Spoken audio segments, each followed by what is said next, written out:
There we go. Mic check, mic check. All right, you should be hearing me now. When all else fails, unplug and plug back in. All right, give me a sound check. Can you guys hear me okay? All right, cool. All right, sorry about that. So a couple of false starts. Let's start over again. Welcome, everyone. Thanks for joining me here on my Masterclass Fridays. Thanks for the shout out from Rugged. I guess you were the first one I saw that said no sound. Otherwise, I would have kept talking. And thanks for joining me from all over the world. And thanks for being here on my favorite day of the week, Masterclass Friday. So why is this my favorite day of the week? Because it's the day that each of the Adobe evangelists get to show you their various disciplines in Photoshop, photography, UI, UX design, audio, video, digital painting, and graphic design. So with that said, if you're joining us from other platforms, such as Andrew over on Facebook and Rugged, I guess I'm saying that right, Rugged on YouTube and Stefan on YouTube and lots of people on YouTube. If you're joining us from those other platforms, great. I even see someone on LinkedIn, cool. That's great, but if you want to be in the main chat, head over to b.net/Adobe Live. That's where I'll be paying attention to the chat the most. If I see your question on the other chat, great. But if not, head over to b.net/Adobe Live. That's the one I'll be looking at the most. That's the one that's also moderated. So even if I don't see it, someone else may and get in and be able to answer your question. Hey, Voodoo Val, thanks. So with that said, today is the day we get to do this thing that we do, or I do every 4 to 6 weeks, and that is I edit user-submitted photos. So you get a chance to see my workflow, what I would do to your photo. We don't always agree, and that's fine because it's your photo. At the end of the day, you do what you think is best for your photo. But, and also, I don't, people just submit photos. I don't know the story behind the photo. So I may be working on something that you don't care about. I may be working on what I think is the subject and you think something else is the subject, and that's fine too. But again, I'm looking at it from, this is the photo I received. This is what I would do with it. We'll do some things in Lightroom. And if that's all we need to do, we'll just leave it in Lightroom. If it needs more than what Lightroom can do, that's when we head over to Photoshop. All right. What else? Let's see. I think that's it. So head over to b.net/Adobe Live for the chat. Let's go ahead and dive right in since we spent at least a minute or two trying to get our sound on. Weird. Everything was good. I just unplugged the USB, plugged it back in, and it was fine. All right, so with that said, let's head over to my desktop. Here we are. All right, so I'm in Lightroom. I created a special, I normally only work with one catalog, my catalog with all my photos, but I created this catalog for this specific masterclass that we do on how to edit your photos. So that way it's not mixed in with my photos. So none of these are mine. These are all user submitted. That way you don't worry about, I don't have to worry about seeing my photos mixed in with yours. These are all just yours. They're in no particular order. They're in random order based on kind of how I received them. And also, since I don't always get through all of them, I also sometimes mix in ones that weren't this week, but may have been last week or the week before. Last month or the month before or the month before that. So that way that people like maybe submitted a photo and it never gets edited because there's always new ones coming in. So that way they get to get their photos edited at some point.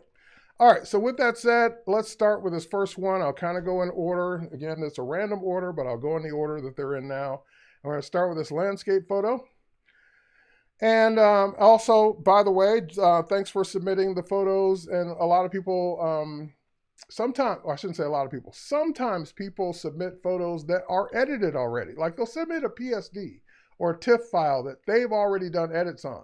And at that point, it's just a review. Like you've basically done most of the work. There's not much that I would ever do to it. So I'll just tell you, hey, great looking photo. You edited it well. There's nothing for me to do. So this isn't a critique. This isn't what I would do to your already edited photo. These are photos that were submitted either as raw files, unedited, or JPEGs, unedited. And this is what you wanted to see me do with my take on them. All right, so again, starting with this landscape photo, And if I head over to the develop module here in Lightroom, or if I were in Lightroom, I'm in Lightroom Classic. If I were in Lightroom, I would just head over to the edit feature. And in this, I'm just going to show that no sliders have been adjusted, nothing under my sleeve. This is just the way it came in. And so we do, you're going to get bored because you're going to say, Terry always does these same 3 or 4 things every time. And that's right. I always do these same 3 or 4 things every time to set the foundation of the photo. Then I go from there to edit more. Like, for example, there's something I'm looking at in this particular photo that I know I won't be able to do in Lightroom, but I'm going to go ahead and get all the Lightroom stuff out of the way first. So first thing, set a profile. If it's a raw file, you'll get raw profiles to choose from. So I could choose landscape, and that would be a good profile for the foundation for this photo.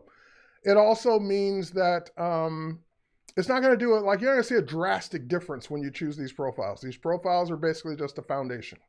Next up, I would probably head over to my lens corrections and enable profile correction, and that will also do some work on the photo, especially around the edges, especially taking out some of the bowing and roundness of the lens in the shot. So just turning that on, it will identify what lens and body it was used to take this photo. So it was looks like a Sigma lens on, I'm not seeing the body at this point, but on a Canon camera. So Sigma lens on a Canon camera, great, don't care, but that's what it was. And I normally don't see too many photos that need chromatic aberration fixing or adjusting, but it doesn't hurt to turn it on. It's not doing anything if there is no chromatic aberration. And for those of you who are like, what's chromatic aberration? It's when you see like a purple glow around the edges of the photo, especially with I wouldn't say complicated lighting, but like sunlight hitting a mountain range, and it's like reflected in a weird way, and it just hit the lens, and like you'll see this fringe around the photo. So I didn't expect to see that on this photo. And again, I turn it on sometimes just for you, but I only turn it on when I see the issue normally. All right, next up. So third thing I would do is the thing I always do, and that is hit auto for auto tone to let Lightroom take a shot at what it thinks the photo needs. And as I always say, that doesn't mean I'm done. That doesn't mean I even agree with everything it does, because in most cases I don't agree with everything it does. Like for example, it brightened this photo up by almost half stop, and yeah, it probably would have been a little bit brighter if I'd done it manually, but I may not have taken it all the way up. So I'm just going to bring the exposure down just a little bit more. I also see some clipping here in the shadows in those trees, and they're not in an area of the photo that really is making that big of a difference for me. Like if that blue was happening out here in the main part of the subject, then I would worry about it. But if it's happening in those trees, I'm okay, I don't care. So, but if I needed to fix that, I would go ahead and just drag the area underneath that triangle, which is the blacks area to the right, until that white goes away. And that's basically correcting the problem. Correcting the problem until it turns like a solid gray. So now you don't see that blue highlight in the trees anymore, because you've reduced that fill where it was filling in solid black, and you brought back some of that detail by dragging that black slider over. Okay, and you can also just go down to the slider and drag black over as well. But that I like doing it from the histogram, because then I can see it as the triangle goes away right there on the spot and know that it's fixed. Okay, next up, now we're talking about, at this point, things I would just do because of the kind of photo it is. So for example, landscape with a lot of nice rocks in it, and these trees in the foreground. So these trees and rocks in the foreground, they can always benefit from a little texture. So I might crank up the texture, but keep in mind, if you do it this way, if you go ahead and drag the texture slider, everything's getting texture. So even the stuff in the background, the sky, everything's getting texture. So at that point, you might want to just do a local adjustment. Since these trees and rocks are in the foreground, I don't want maybe everything to get that texture. So this might be one of those cases where I say, you know what, I'm going to do a local masking adjustment and just do it that way instead. So I click the mask, And in this case, the AI-based masking is not really going to help me because if I select subject, well, let's see. Let's see what happens if I select subject. Maybe it will work, maybe it won't. Yeah, it didn't really make a subject. Like I said, I didn't expect that to work, but I'm going to delete that mask anyway. Anyway, because these AI-based masks are looking for a specific subject, looking for a specific like sky. I don't want either one of those. So I'm just going to go ahead and grab the brush that we've used for years, the adjustment brush.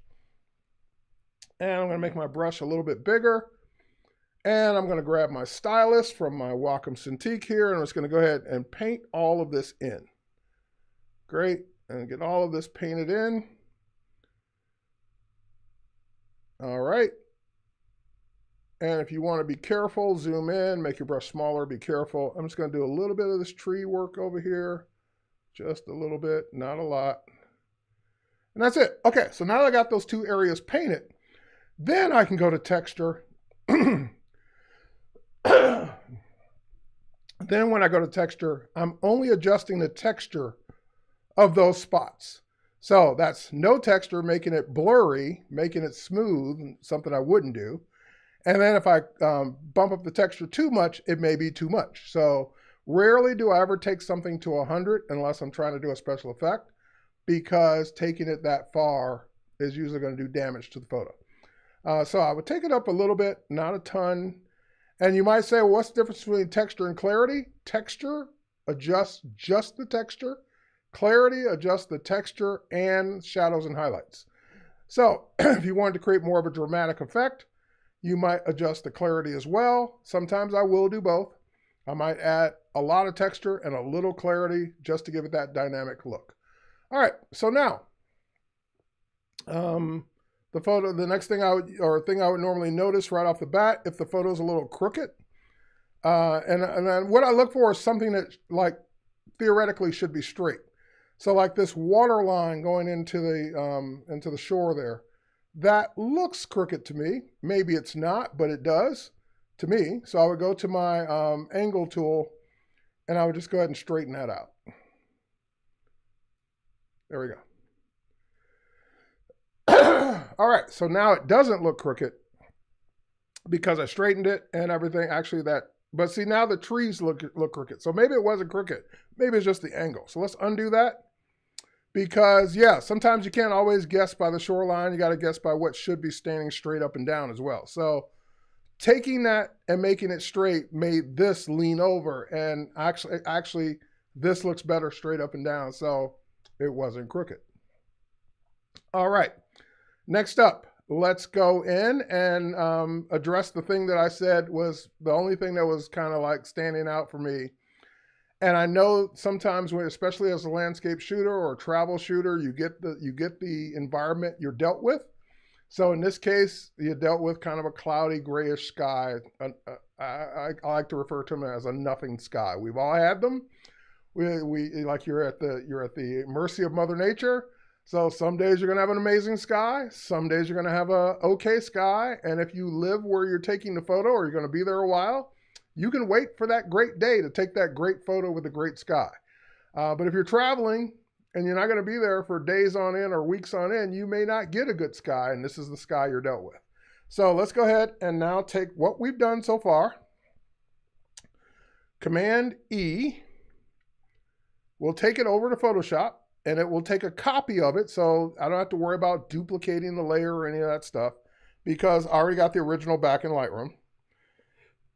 And now let's go into our edit menu. And in our edit menu, I'm going to choose sky replacement. Now, sky replacement is going to bring up a dialog box. That was weird. I got a little message over there. Let's try it again. Okay, that didn't get the message second time. Anyway, sky replacement is going to bring up the last sky you use. So this rainbow is the last one I used playing around with it. So this isn't the sky I would pick. But let me tell you a little bit about skies here. So number one, you'll see your most recents now at the top. You'll see the folders of skies you have. You notice that this one says Skies Pack 1 because you can now go out and get more skies. So you can say download free skies, and it will take you to a website on Adobe that you can actually go download multiple skies. And that way you have more skies to play with than the ones that just came in. Or that came with Photoshop, I should say. But here's the thing.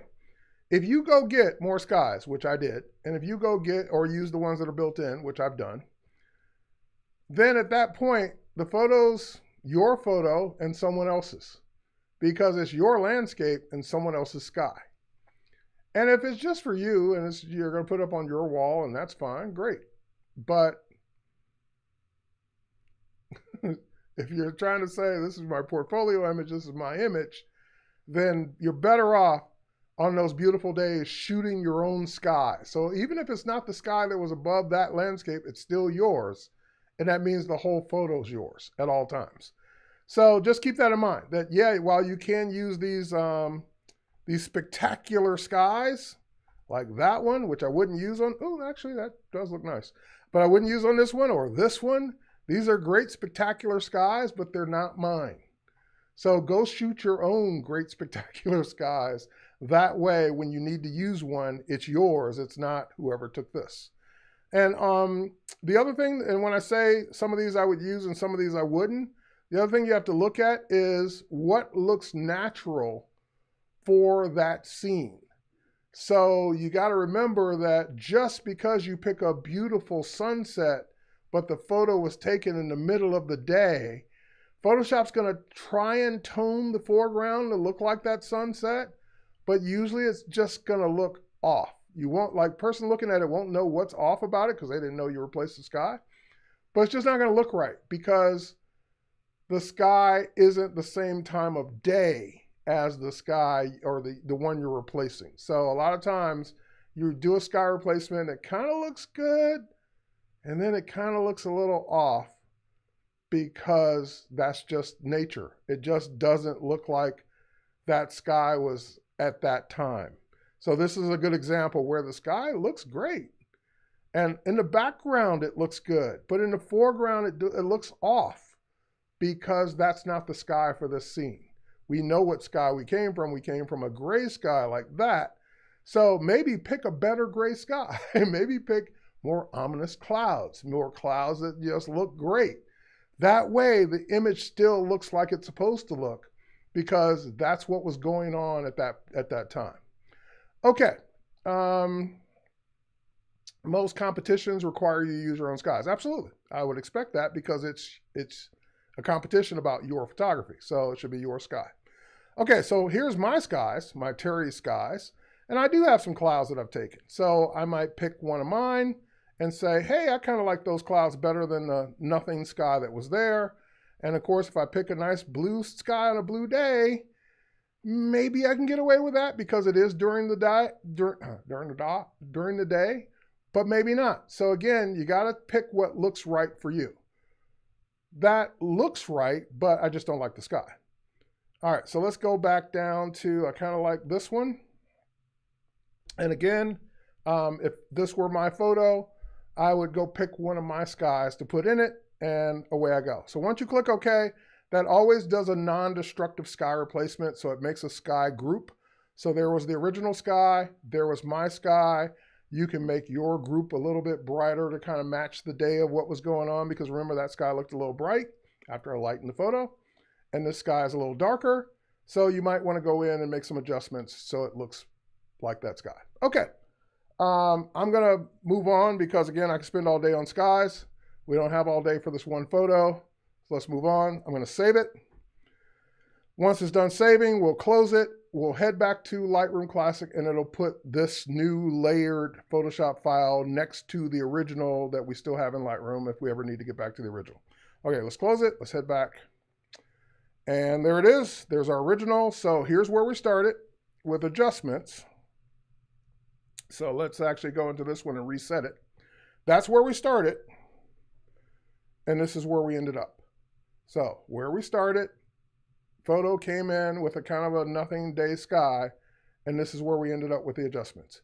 Again, you tweak that sky a little bit more to kind of make it look a little bit more blended in, but that looks, in my opinion, better. All right, next up. We have a couple portraits here, a couple outdoor portraits, and I like them. If I'm going to go edit one, so I got to pick which one I want to edit. And I'm going to edit this one because there's something I want to take care of on this photo. All right, but anyway, good lighting. This looks like, you brought in lighting for this photo based on the rocks and the subject. So it looks like you lit this shot, whoever took this. And yeah, they're both good. They're both good composition-wise. They're okay. So I'm going to go ahead and pick this one. And let's go ahead and do the same things we always do. So if this is a raw file, I'm going to choose portrait. It is a raw file. Portrait actually makes it look a little bit warmer. I like that. I'm going to do our lens correction. Let's see how it just adjusts that bowing in the lens. Again, I don't need to turn on chromatic aberration, but if that makes you feel better, go ahead and turn it on. And then last but not least, we're going to hit auto, and I won't agree with everything auto is going to do, but let's go ahead and get it started. All right, so there's auto, and the thing I'm noticing right off the bat is the grain in the sky when I brighten up this image, because looking at this image, it was shot at ISO 200, but I don't know, there's just like a lot of noise in the sky because of the time of day, I guess.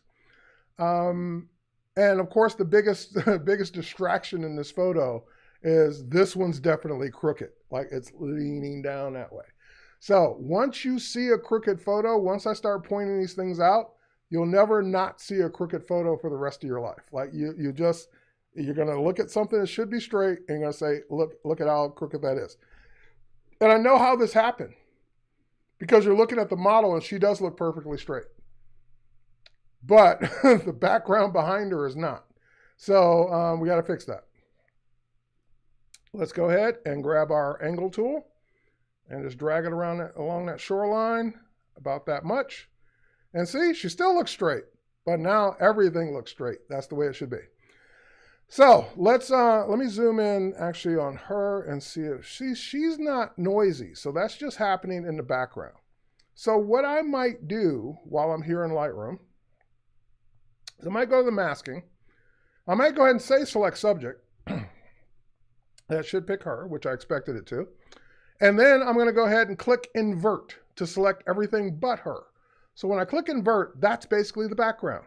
And now that I got the background selected, I may go in and apply some noise reduction.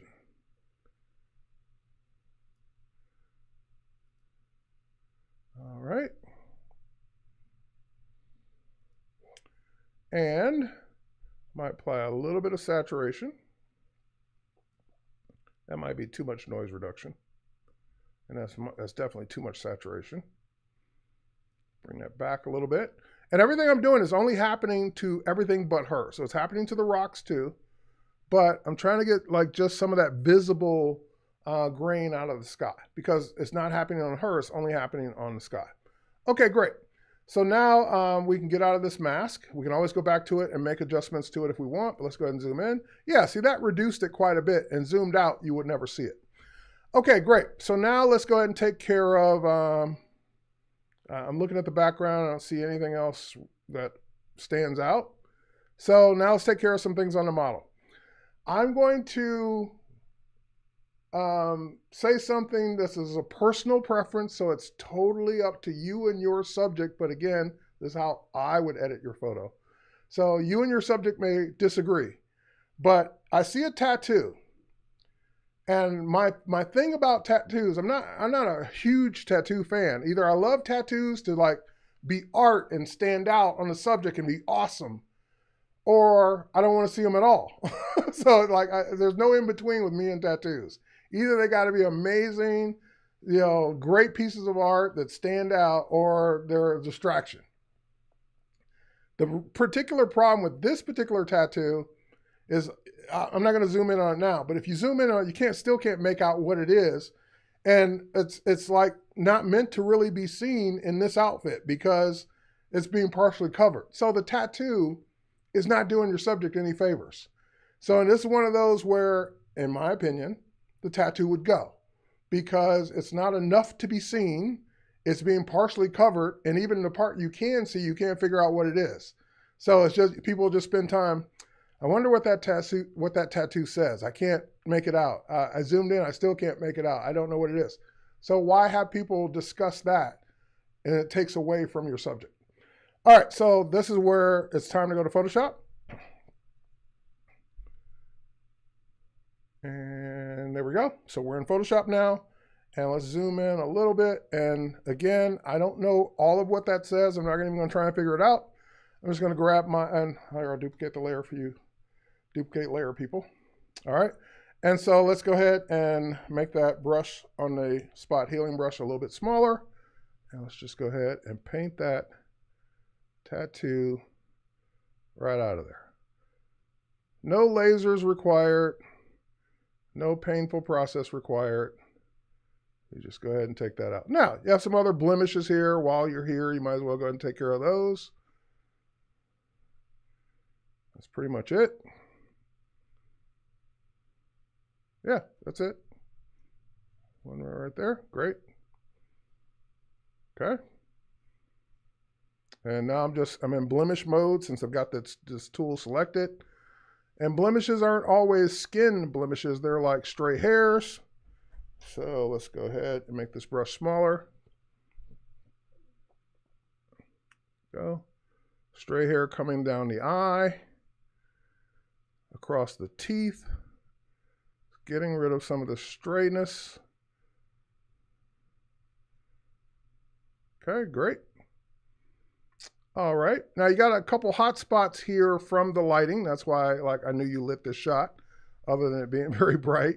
And then, you know, she's outside in the wind, so I would expect her hair to blow.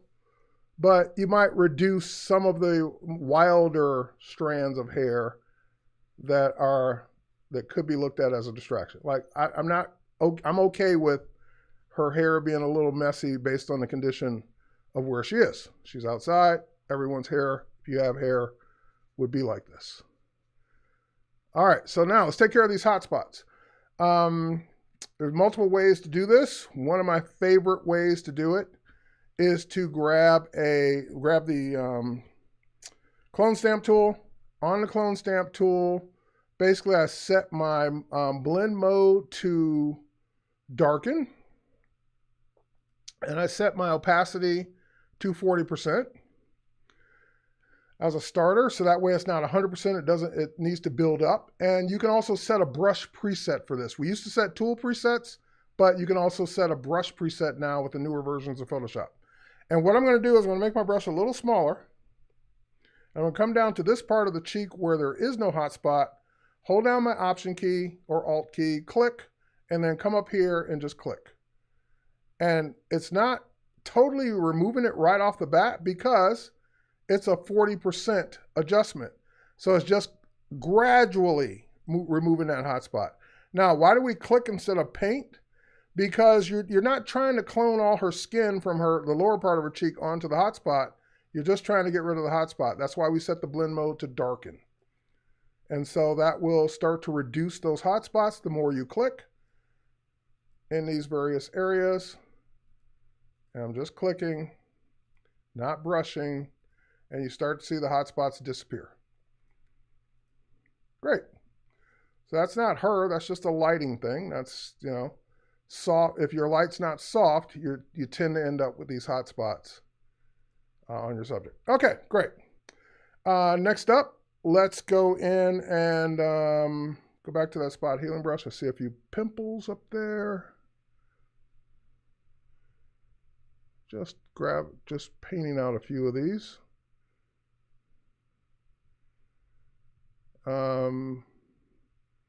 Robert, glad you like the tip. It's one I've been using for years to gradually remove hot spots and make it look more natural. Oh, she's got some hair across the teeth too.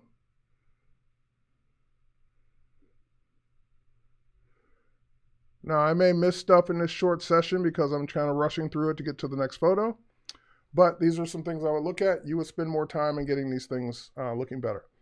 All right, I'm okay with the rest of this photo. You could get into skin smoothing and all that, but she looks good. I'm not gonna bother with any of that, but you could. Like, I wouldn't be opposed to that. Oh, there is one thing I would do. Since it is a portrait, one of my finishing tips that I like to do is add more contour to the facial structure. So the way I do that is I do dodge and burn. So I have a dodge and burn action. Here's what the action is going to do. When I click it, it duplicates the layer, sets the blend mode to luminosity, and switches to my burn tool. You're going to use both your burn and dodge. So I start with the burn tool, and what I'm going to do, I'm going to make the brush a lot smaller. I'm going to go into the areas of the photo that would be darker, like shadow areas, and make them a little darker, and areas that would be lighter, make them a little lighter. So, for example, around the hairline here, we'll just brush this in, making these areas a little darker. It's basically, you're not going to really see a huge difference while you're doing it. You're going to be like, is this even doing anything? But once you see the before and after, you'll see it. Oh, I even went a little too far. I could see it right off the bat. Let's undo a few of those. Okay, too many. Now let's go to the dodge tool. Brush a little smaller. And on the dodge tool, we can lighten up the areas that should be lighter, like her eyes, her teeth. Oop. Teeth can get bright really quick. We don't want flashlights. We just want brighter. And all right. And if anything's too bright or too dark, remember that's on a layer. So you can always turn the layer opacity down if you think you did too much. Now, like I said, it looks like you didn't do much, but if we go ahead and turn this off, turn this on, you can see that difference drastically. So it just basically adds that contouring, giving the photo a little bit more depth, giving the subject a little bit more depth when you do it. All right, so that's off, that's on, and if you thought it was too much, you can always pull back on the opacity and lower it just a bit so that it's not too much on the whole thing. Okay, so that's it. I usually don't keep that layer, but if you need to keep that layer, you can. And let's zoom out or save it. And then we'll close it, and then we'll move on. Will this be a replay? Yes, Facebook user, it will always be a replay, unless something horribly goes wrong technically. All the streams are available for replay. Okay, let's close that, and let's head back over to Lightroom. And again, let's undo all the adjustments to this. So let's go back. There we go. There's our before. There's our after adjustments. And if we do this, that's our after Photoshop. So before Photoshop, after Photoshop. Look at the face, look at the hot spots, look at the tattoo. Just removing those things quickly and easily. Okay, next up. We're not going to do another one of those because it would be the same things. Let's go ahead and go to this one, which came in rotated. So when this happens to you, you can show your rotation. Where is it here? Flagging, rating, color navigate, slideshow, grid overlay. Why am I not seeing this? This tool. Rating, color label. Zoom, soft proofing. I don't know, for some reason I'm not seeing that tool that I want. But let's go ahead and go into, oh, because I'm in develop, that's why. I'm like, why am I not seeing this tool? Here we go. There we go, rotate. There we go. You would think it would be in develop, but it's not. It's in library view. So in library view, you can turn on and off specific tools. So rotate is one of those tools. I was in the wrong mode, so that's why I didn't see it in the toolbar. Anyway, so we rotated the image to be the right way. So again, we now head over to develop, and we can do all our develop things with it. So portrait, lens correction. And someone always asks when they see me doing this repetitive stuff, hey, could you just make this a preset and apply it upon import? Absolutely, you can. But the problem is, especially with the profile, unless you're just importing all portraits or you're just importing all landscapes, your profile will still need to be set for each individual photo. So yes, you can do it as a preset. You can even make it an import preset so it just does it automatically. But it would be for, like, if I'm doing a portrait session, no problem, because they're all going to be portraits. But if you're importing a random set of photos, like I did, then making it a preset may not help you. Okay, so this is another one of those I don't agree, because I kind of, let me undo. I like the mood of the photo being dark like this. Maybe I would make it a little lighter, but when I hit auto, it makes it too light. Like I don't agree with that lighting at all. So I'm gonna go ahead and pull down that exposure back a little bit more, almost back to where it was, just making it a little brighter. But the rest of the things I'm okay with. I'm okay with the rest. So let's go ahead and look at the shadow areas being clipped. Don't care. It's the stuff at the bottom on the floor. Don't care. So I'll leave that the way it is. Everything else, I might pull back. Like I don't usually run saturation on people at all. So I'll put the saturation back to 0. And I'm okay with everything else except for the cropping. Because if I zoom in up here, I can see the top of the backdrop, and also I think at the bottom of the backdrop that you can, maybe you can't see it, but it looks like it was a little lighter or darker down there as well. So let's go ahead and get into a crop. And here's where you also make a decision. If you're going to post this to Instagram, Instagram is still going to make it's still going to make you crop a portrait from a digital camera. I don't know why. Like it will not post this whole portrait because for whatever reason, only known to Meta Corporation, Instagram still wants a portrait to be in the 4:5, 8:10 aspect ratio. I don't know why. It doesn't make any sense. Because on landscapes, they let you zoom out the landscape all day long.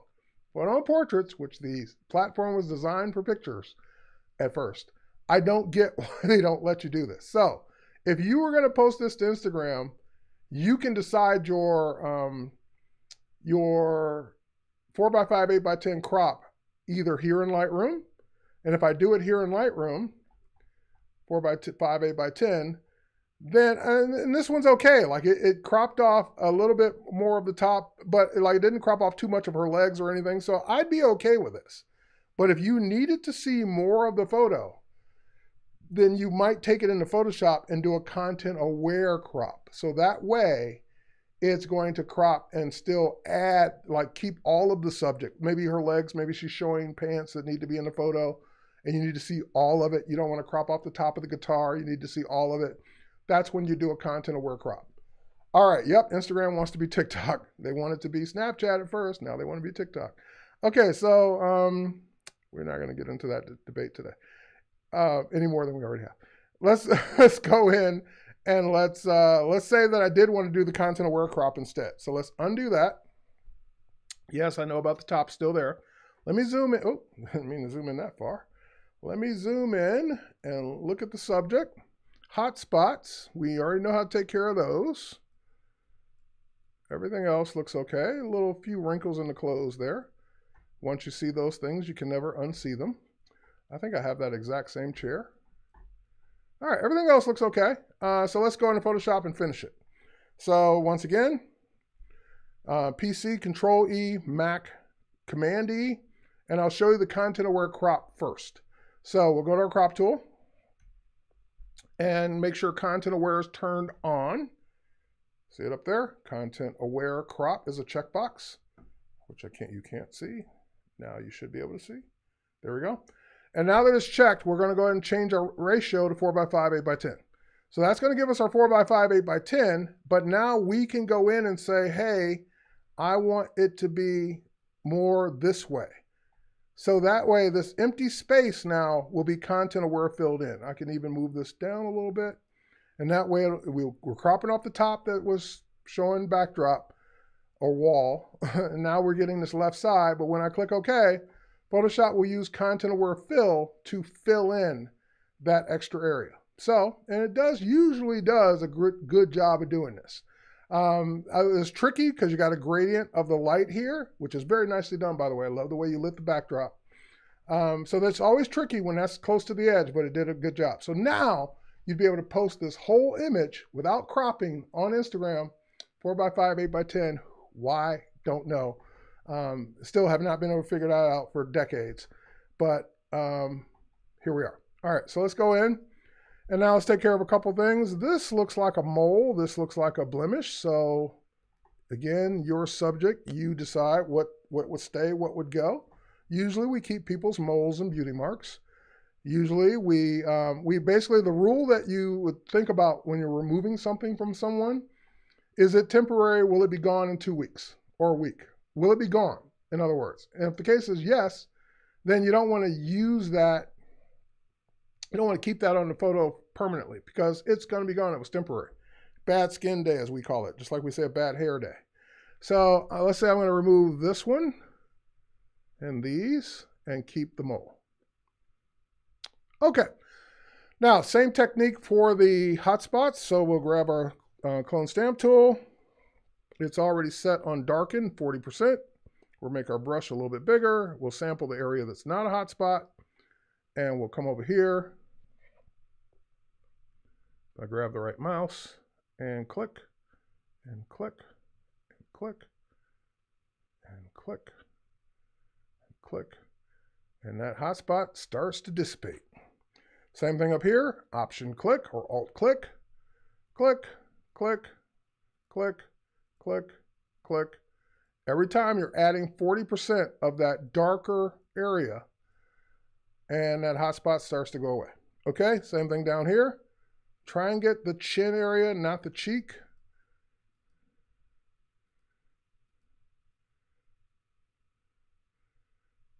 I would go in and do it's not looking great. I would go in and do a smaller brush because that's just not looking good.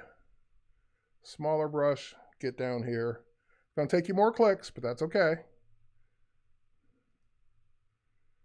Yeah, this is a tough one. All right, let me zoom in. You might have to do some cheek on this one. Let's see, let's get over here.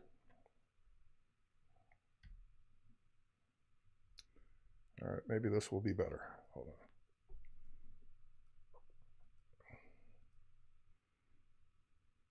All right, when I don't like the hotspot removal on a particular part of the skin, then I'll do the next best thing, I'll patch it. Sometimes the hotspot removal does that, where it's just, this is too dark, so it's starting to look too dark over here. And you can lower the opacity, maybe go down to 20% instead of 40. So if you really were committed to the clone stamp tool technique, you could just lower the percentage. But a patch with normal, and we can kind of start blending this in.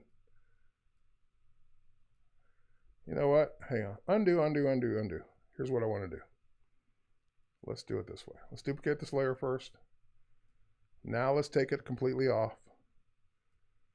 Now let's go ahead and blend in the edges. I never thought this one spot would be so difficult, but it's being difficult.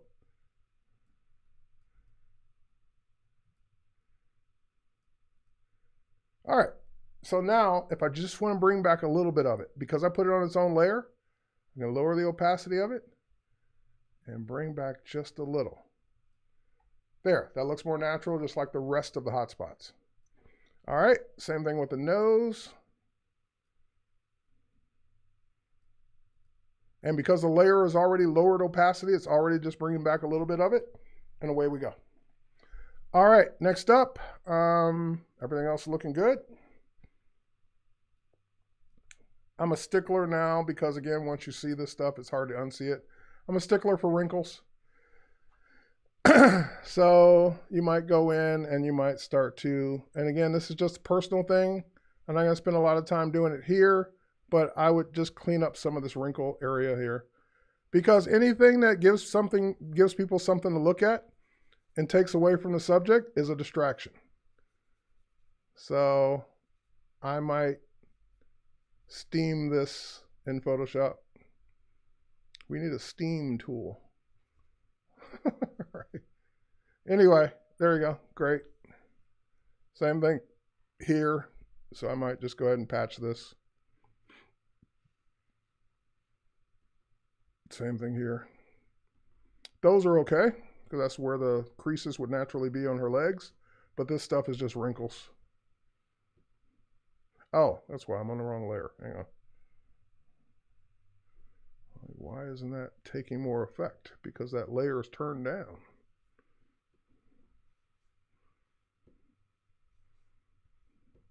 Anyway, spend some time getting rid of those wrinkles. I'm not going to do a ton of it today because we don't have a ton of time. But that would be the portrait I would deliver. Cropped, ready for Instagram, added space where we needed it, 4x5, 8x10. so Instagram won't crop it further. And there's your finished one, and there's the one before. So before, after. Hot spots be gone, and wrinkles be gone, and you just have a great looking portrait. Cool. Next up. All right, there's a lot going on in this photo. So this looks like a, I don't know, is this Disney World? I see a Disney thing there. Disney World, Disneyland. There's just a lot going on in this photo. You've got your subject, which is person smiling at the camera, but you got so much other stuff going on people are going to be looking at. Like, what's that? I can't even tell what that is. What's this? Like, so when you have all of this in your background, be prepared for people to not just look at the subject. So you got to decide what you want. So let's go to develop. Let's do our normal develop things first. Portrait, lens correction. Oh, it's already done. Great. And auto. All right. I love the toning of that better. It just looks better. I might brighten it just a little bit more, but otherwise it looks good. And honestly, I'm sorry, but I got to crop it. Like, it's just too much. Like, she's getting lost in everything else that's going on around her. And if this is again, that discussion, if that's what you want, great, keep it. But it's not what I would do. So I would go into my crop tool. I would keep the proportions the way they are. And I would just go ahead and just bring it down like that. All right, because then that makes the subject stand out, and now she's in a beautiful scene. That stuff going on up here in the upper left corner, I can't even tell what it is. So for me, it's got to go. All right, and that's kind of it. The only other thing you might do, is you might go into your masking. You might add a radial gradient. You might add that radial gradient on your subject's face. And you might just bring up the exposure, just brighten her face, because she's got that hat on, so that hat is casting a shadow on her face. So you might just brighten it just a hair because of the hat. All right. That's kind of it. That's kind of what I would do with that photo. All right, next up, we've got this, I don't know, ceiling. Okay, it looks like maybe a church, ceiling, cathedral, I don't know. So let's go in and let's do the same kinds of things we would do. This would be, maybe I'd do this one on Vivid, not landscape. And then lens correction's already on, great. And then let's do an auto. And this is one of those perspective things that's driving me nuts because it's not crooked, it's just the perspective of the lens. So in this point, I might do a guided upright. So I might say that, yes, this railing should be straight, but this railing should also be straight. So yeah, then you get now we're talking. Now you get the perspective you should have. Now it gave me a little bit of white space here and there. So I'm just going to bump up the scale just a hair to kind of close that space in. And now I'm happy. Because it was just distracting that the perspective was off on this shot. Now I can go back and focus on the toning stuff that I would normally do. So since this doesn't have any people in it, I would definitely bump up the brightness. It doesn't have a sky to worry about, so I can go ahead and bump up the texture. Not a ton, but definitely. And it would even bring up the dehaze a little bit to kind of give it that shadow. And by the way, on that first landscape we did, I didn't dehaze it, but I would have dehazed it too. There we go. And oh, see, I'm noticing like down here, this is off still just a hair, so I'd either crop it out or just go back to a guided upright and just maybe drag out a third guide down here. But that's it. This looks way better. So again, if we go back out,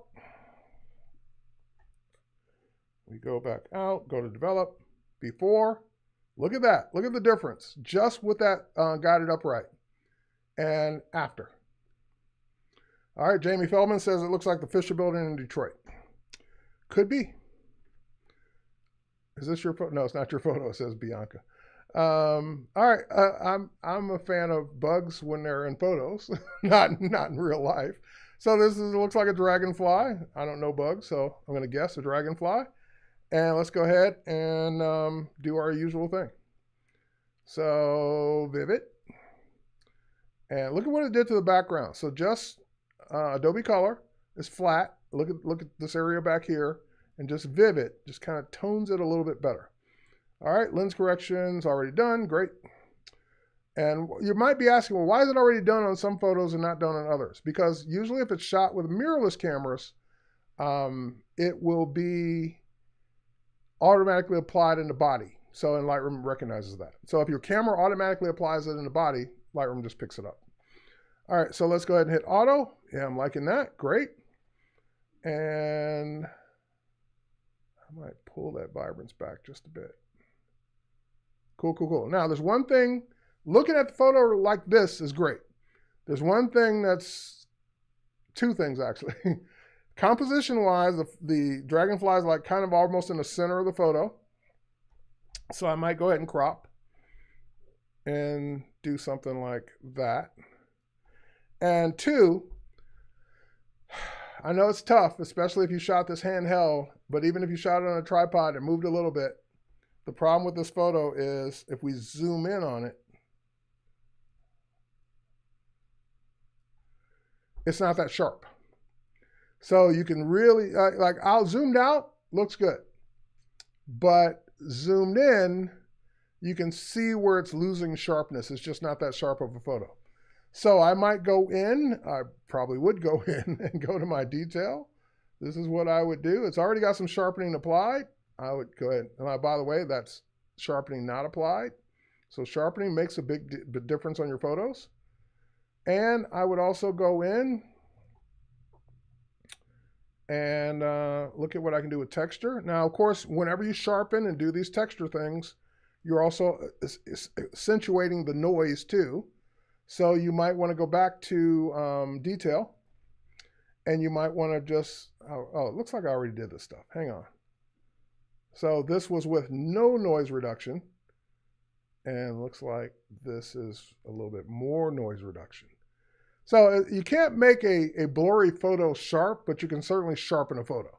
So this photo zoomed in, like I would love to see a cropped zoomed in version of this, but this one's just not sharp enough for that. So zoomed out looks great. That's it, because I can't do more to the photo because it's not perfectly tack sharp, but it is great. So you might run it through like an AI filter, like Topaz Sharpen. So Topaz Sharpen is great for sharpening photos like this. So you might go in and do that on this photo. It might do wonders for this photo. So that's a shout out to the folks over at Topaz. All right, we got like less than a minute left. So in this particular photo, I'm not a sports shooter, but what this photo to me is begging is, besides the usual stuff, to be cropped, because you have a person standing over there doing nothing. This is where all the action's happening. So that's where I would do this. And yeah, we would do our normal thing. So this also can stand some dehaze because it's outside. And you might also like use the techniques I mentioned about brightening up the subject. So we can mask and say, select subject. And we can go ahead and apply a little bit of exposure to the subject too, but you might want to do that with a brush to kind of get the areas just right. All right, I'm out of time. So hopefully that gives you guys enough to play with. Until next time, cheers everyone. Thanks for watching, and we'll catch you on the next one. Thanks for all the comments. Thanks for all the feedback. Love it, guys. Bye.